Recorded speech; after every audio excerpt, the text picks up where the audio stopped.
রাখো।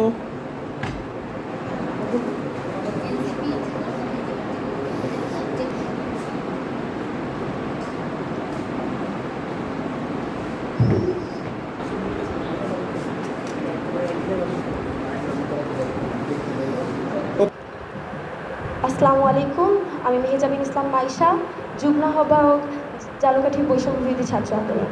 কিন্তু আমাদের ক্ষোভ হলো আওয়ামী লীগের পুনর্বাসন নিয়ে।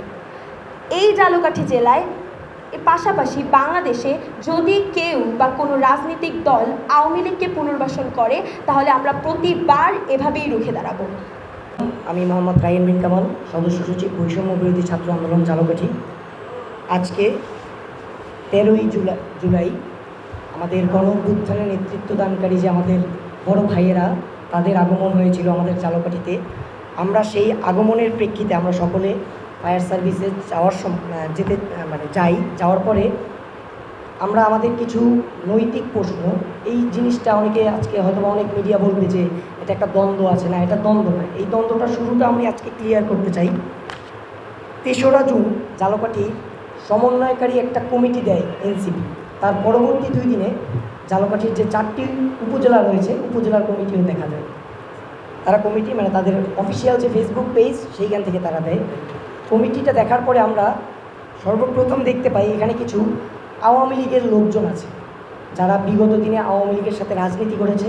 আমরা যখন এই যে ঝালকাঠি জেলার প্রধান সমন্বয়কারী, যাকে বানানো হয়েছে মাইনুল ইসলাম মান্না, তার কাছে যখন আমরা মানে প্রুফগুলো দেই যে এ কিন্তু এরকম এরকম আওয়ামী লীগের সাথে ছিল, এরকম, তারপর সে আমাদের বলে যে সে 2021 সালে নাকি আওয়ামী লীগ থেকে পদত্যাগ করেছে। আচ্ছা, আমরা প্রথম সেই জিনিসটা মেনে নিয়েছি যে সে যেহেতু 2021 সালে পদত্যাগ করেছে, তাহলে তো এতদিন সে ছিল না। কিছুদিন পরে আমরা বিভিন্ন ভিডিও ফুটেজ আমরা পাই। ভিডিও ফুটেজ আমরা দেখতে পাই সে যদি 2021 সালে পদত্যাগ করে থাকে, তাহলে দ্বাদশ জাতীয় সংসদ নির্বাচন, যেটা 2024 সালে অনুষ্ঠিত হয়েছে, একটা বিতর্কিত নির্বাচন, সেই নির্বাচনে সে আওয়ামী লীগের পক্ষে ভোট চাচ্ছে।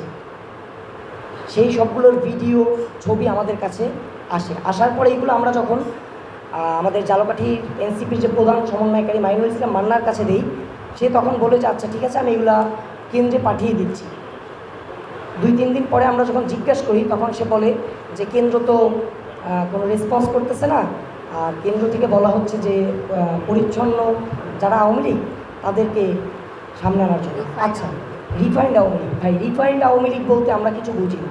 আওয়ামী লীগ মানে আওয়ামী লীগ, সে যে হোক।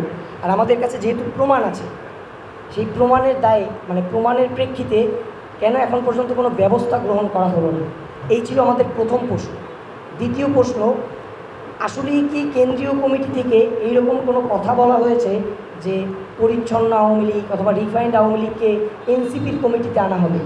তাহলে যখন